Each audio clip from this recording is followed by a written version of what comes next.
한 주간 잘 지내셨습니까?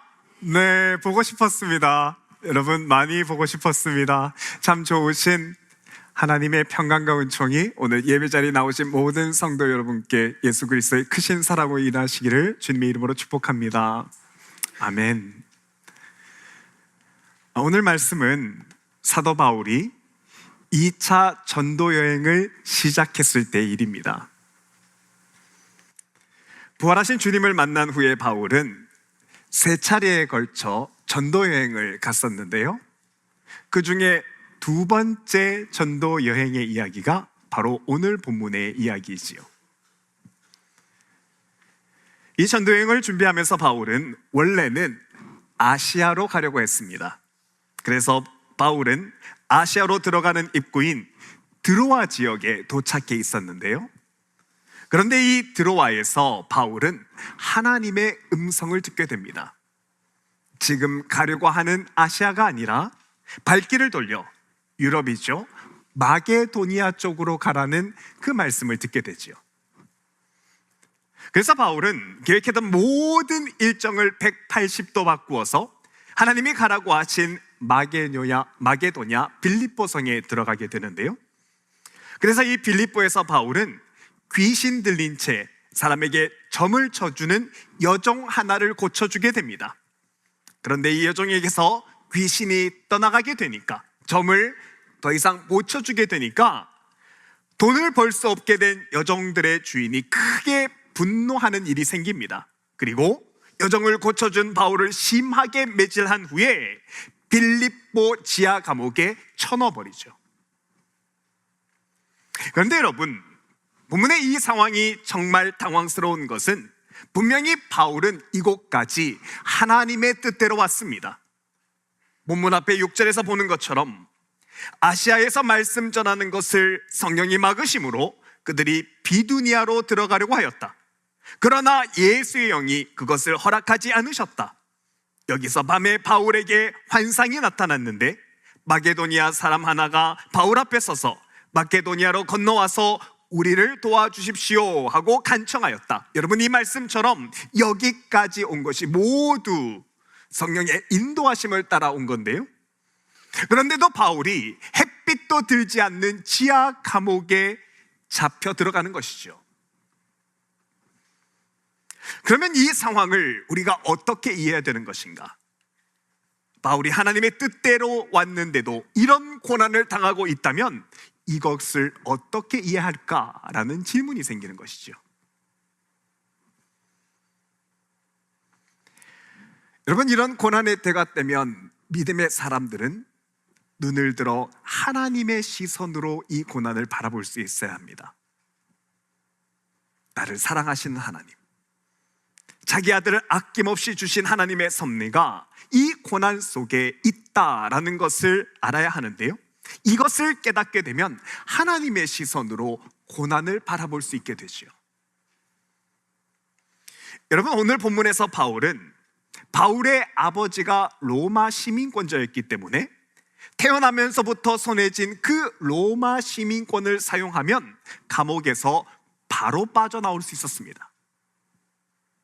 왜냐하면 바울 같은 로마 시민권자들은 자신의 로마 시민권 증서를 보여주면 매를 맞거나 감옥에 갇히지 않아도 되는 권리가 이미 보장되어 있기 때문인데요, 그래서 오늘 본문 뒤에 37절을 보면 바울이 이르되 로마 사람인 우리를 죄도 정죄하지 아니하고 공중 앞에서 때리고 옥에 가두었다가 이제는 가만히 내보내고자 하느냐? 그들이 로마 사람이라 하는 말을 듣고 두려워하여 와서 권하여 데리고 나가 그 성에서 떠나기를 청하리라 라고 하면서 바울이 나중에는 자신이 가지고 있는 이 로마 시민권을 사용해서 감옥에서 나오게 되는데, 그러면 왜 바울이 그 오랜 시간 동안은 빌립보 감옥에 그대로 있었냐라는 것이죠. 여러분, 여기에는 이유가 있는데, 바울은 그의 삶의 고난이 딱 닥치게 되면 이 고난에는 하나님이 숨겨놓으신 섭리가 고난 안에 있다는 것을 알았습니다. 그래서 바울은 그의 삶에 문제가 생기면 바로 문제를 해결하기보다 이때 하나님의 뜻이 무언가라는 것을 먼저 살피게 되죠. 그리고 하나님의 시선에서 하나님이 자신에게 무엇을 원하는지를 살펴보고 거기에 집중하였습니다. 여러분, 이때 감옥에서 바울은 빌립보 감옥에서 자신을 수감했던 간수 한 사람을 보게 되는데요, 이 간수는 바울이 기도하자 그리고 감옥이 열리고 바울이 차고 있던 차고가 저절로 열리는 그 기적들을 하나하나 보면서 바울이 전하는 예수님에 대해서 관심을 가지게 됩니다. 또한 바울은 그가 다메섹 도산에서 직접 보았던 살아계신 예수님과 예수님의 부활에 대해서 생생하게 간수에게 전달을 했는데요, 그러자 놀랍게도 이날 이 복음을 들은 간수의 온 가족이 모두 회개합니다. 그리고 세례를 받게 되지요. 본문 33절에 보면 그 밤에 간수는 바울과 실라를 자기 집에 데려다가 상처를 씻어 주었다. 그리고 그와 온 가족이 그 자리에서 세례를 받았다고 말합니다. 여러분, 이 간수가 복음을 들은 그날 그 당일에 온 가족이 회개하고 또 그날 세례까지 받았다면 그는 영적인 열망이 아주 큰 사람이었을 것입니다. 복음을 들은 그 자리에서 삶을 결단하고 삶을 돌이킬 만큼 그 갈급함에 그의 삶에 있었을 거라는 것이죠. 하지만 그는 빌립보 감옥 간수의 특성상 어쩔 수 없이 하루 왼종일 죄수들을 감옥에서 지켜야 했고, 또한 감옥이 지하 밑바닥에 있었기 때문에 복음에 대해서 들을 기회가 전혀 없었는데요, 그래서 성령께서 이 간수에게 복음을 듣게 하시려고 바울을 빌립보 지하 감옥에 보내신 겁니다. 그래서 그날 간수는 주 예수를 믿으라, 그리하면 너와 내 집이 구원을 받으리라, 이 말씀에 변화되어 주님을 따르는 자가 되었습니다. 그리고 이 일련의 과정이 하나님의 시선을 가진 바울에게는 이 과정이 다 이해가 되는 겁니다. 하나님은 나를 가장 잘 아시고 나를 너무나도 사랑하시는 분인데 이 하나님이 내게 알 수 없는 고난을 주신 데는 이유가 있다는 것을 알고 바울이 기다리는 겁니다. 그리고 하나님이 빌립보 감옥의 간수와 그의 가족을 구원하시는 일에 그는 쓰임을 받게 되지요. 그래서 여러분, 고난의 때에는 하나님의 시선을 가지는 것이 중요합니다. 사람의 시선으로는 이 상황이 그저 절망처럼 보이지만 하나님의 시선, 믿음의 시선으로 고난을 바라본다면 이 고난 끝에 준비하신 하나님의 섭리를 볼 수 있게 되지요. 이렇게 믿음의 시선으로 보는 게 아주 중요한 건 여러분, 창세기에 나오는 요셉의 삶을 보면 금세 이해할 수 있습니다. 여러분도 잘 아시는 것처럼 요셉은 친형제에게 배신을 당해서 애굽의 종으로 팔려가게 됩니다. 그리고 형들에게 배신당한 상처와 낯선 곳에서 겪었던 수많은 고생과 아픔에도 불구하고 그는 성실하게 일해서 보디발 가정집에 그 총무가 되는 자리에 올라갔는데요, 그래서 이제는 좀 사람답게 살 수 있으려나 라고 생각했지요. 그런데 그러던 어느 날 요셉은 보디발의 아내에게 자신을 겁탈하려고 했다는 억울한 누명을 쓰고 감옥에 가게 됩니다. 이것으로 요셉은 그동안 애굽 땅에서 일궈놨던 모든 것들을 한순간에 잃는 그런 심각한 아픔을 겪게 되지요. 이때 억울한 누명을 쓰고 왕의 감옥에 끌려 들어가면서 여러분, 요셉이 얼마나 마음에 서럽고 마음이 또 아팠던지 시편 105편에 보면 그의 발은 차고에 차고 그의 몸은 쇠사슬에 매여 있으니 라고 기록하는데, 여러분, 이 시편 105편의 구절을 원래 원어에 가장 가깝게 해석한 불가타 성경을 보면요, 이때 차가운 쇠가 요셉의 영혼에 파고들었다고 말합니다. 이때 차가운 쇠가 요셉의 영혼에 파고들었다. 이제까지 쌓은 모든 것이 무너졌다는 절망감과 감당할 수 없는 현실의 내곡합이 요셉의 믿음과 그의 영혼을 죽이기에 충분한 상황이었죠. 하지만 그럼에도 이때 요셉은 내가 가진 시선이 아니라 자신을 사랑하시는 하나님의 시선으로 자기의 삶을 보기 시작했는데, 이것이 요셉이 나중에 애굽의 총리가 된 후에 이 말을 하게 되는데 50장에서 이렇습니다. 당신들은 나를 해하려 하였으나 하나님은 그것을 선으로 바꾸사 오늘날같이 많은 백성의 생명을 구원하게 하시려 하였나이다. 하나님은 내 삶의 모든 악한 것까지 선으로 바꾸어서 반드시 자신을 회복시키시는 하나님이다 라는 것을 그가 이 고난 중에 알게 되었고요, 또 하나님은 이 고난 속에서도 자신을 구원하시는 하나님의 손길을 보여주시는 분이라는 것을 알게 됩니다. 그리고 이 하나님의 손길은 요셉의 삶에서 세 가지인데, 여러분 이것입니다. 첫째로 보면, 여러분 요셉의 형들이 처음에 요셉을 없애기로 계획할 때, 그 계획을 작당할 때를 보면 사실 이때 요셉의 형들은 요셉을 그 자리에서 살해하고자 하였습니다. 그리고 아버지 야곱에게는 요셉이 악한 짐승에게 잡혀 먹었다 거짓말을 하려고 했지요.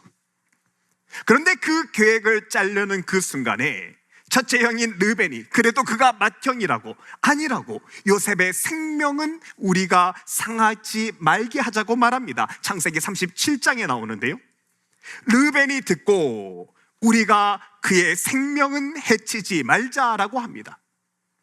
그리고 이 르벤이 한마디, 그래도 요셉을 죽이지는 말자, 요셉의 목숨을 살려주자라는 말 한마디 때문에 요셉이 일단 목숨은 건지게 됩니다.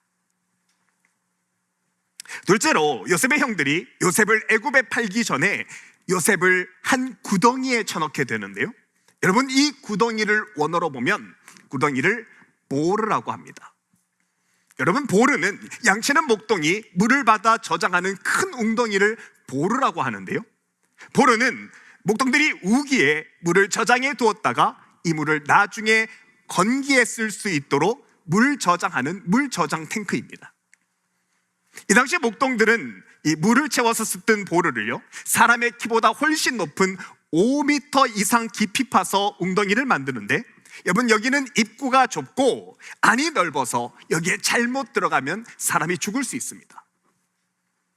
특히나 요셉의 형들이 요셉을 보르에 빠뜨렸던 이때는 분명히 우기였기 때문에 여러분 보르 안에는 물이 가득 차 있어야 하는데요, 그런데 창세기 37장에서 요셉이 빠진 보르를 보면 이러합니다.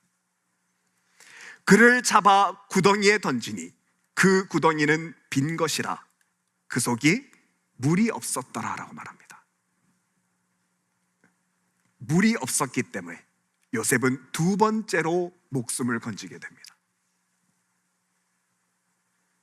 또한 세 번째, 보디발의 아내에게 누명을 쓸 때도 마찬가지입니다. 여러분 이 당시 보디발은 애굽 왕의 근위대장, 권력의 최고위급에 있었던 사람이 보디발입니다. 이런 사람이 히브리 종 하나 죽이는 것은 결코 어려운 일이 아니었을 것입니다. 특히나 고대 애굽법에 의하면 남자가 유부녀와 통관을 하게 되면 이건 그 자리에서 돌로 쳐 죽이게 돼 있습니다.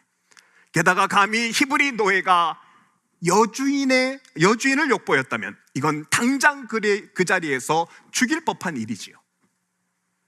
그런데 요셉은 돌로 쳐 죽임을 당하지 않습니다. 화가 머리 끝까지 났을 보디발이 요셉을 당장 그 자리에서 죽일 법도 한데 요셉이 도망갔다가 붙잡혀 왔음에도 불구하고 죽이지 않고 다만 왕의 죄수를 가두는 감옥으로 내보냅니다. 이로써 요셉은 애굽왕 바로의 꿈을 해석하여 애굽의 총리가 될 수 있는 기회를 얻게 되죠.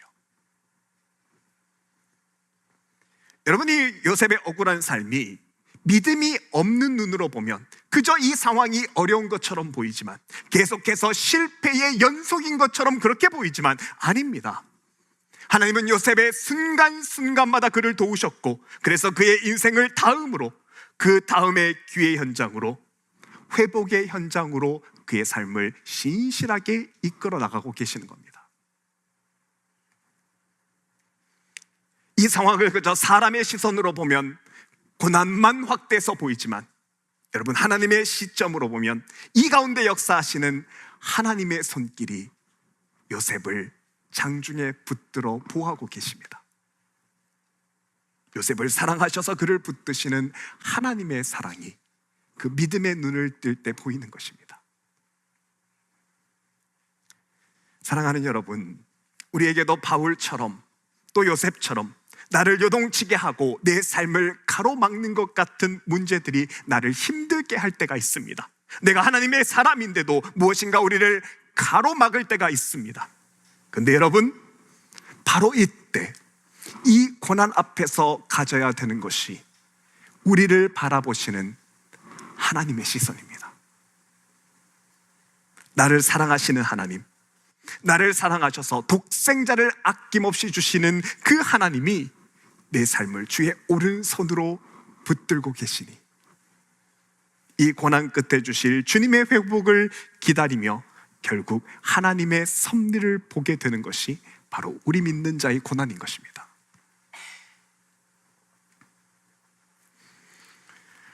제가 예전에도 말씀드린 적이 있지만, 저는 한국에 있을 때 전도사 시절 중국 운남성에 선교를 간 적이 있습니다. 교회 선교팀을 이끌고 2주간 정도 중국에 단기 선교를 갔었는데요. 사실 그때 선교팀이 원래 가려고 했던 선교지는 운남성이 아니라 사천, 이 청도 쪽이었습니다.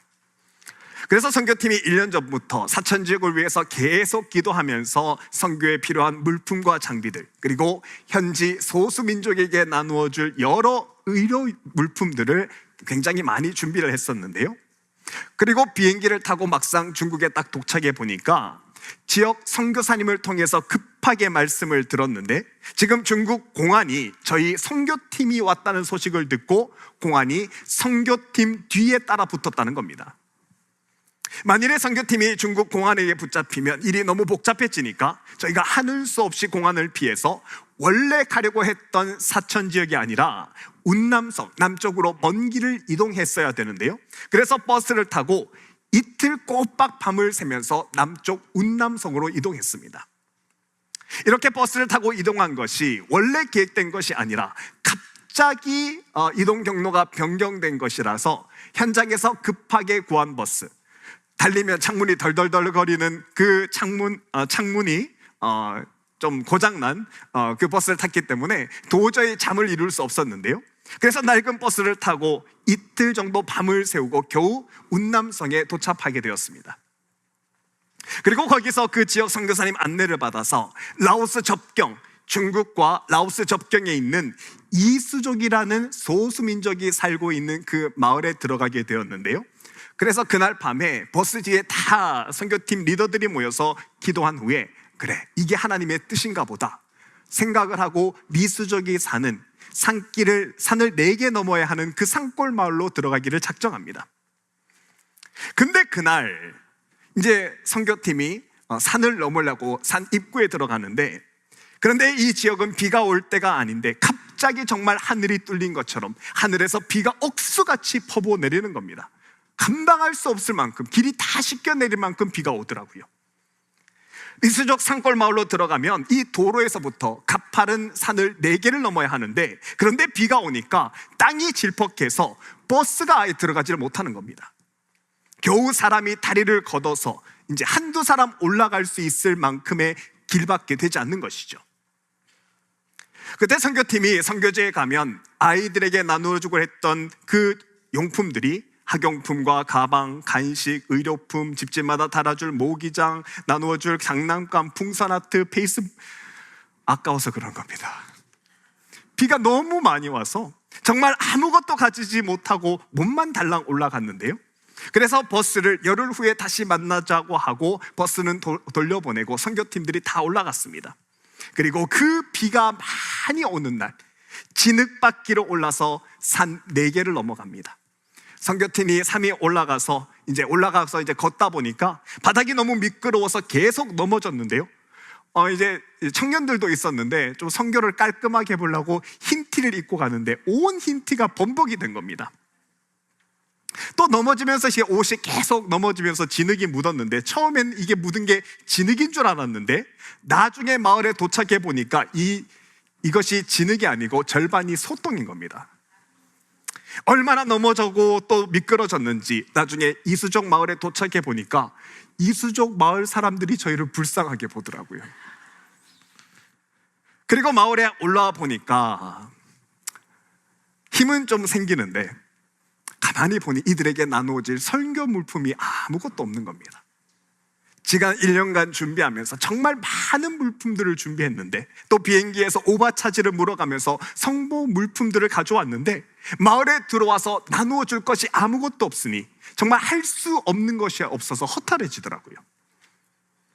게다가 그때 한국에서 중국에 가면 음식이 좀 맞지 않을까 걱정이 돼서 한국에서 통조림을 좀 가져갔습니다. 고추장이랑 김치랑 이 깻잎이랑 좀 싸서 갔는데 이것도 못 가져오니까 그냥 이수족 사람들과 함께 식사를 해야 됐습니다. 그래 이때부터 이수족 사람들이 그래서 먼 길을, 한국에서 선교팀이 먼 길을 왔다고 그들이 귀하게 여기는 닭을 잡아줬는데요.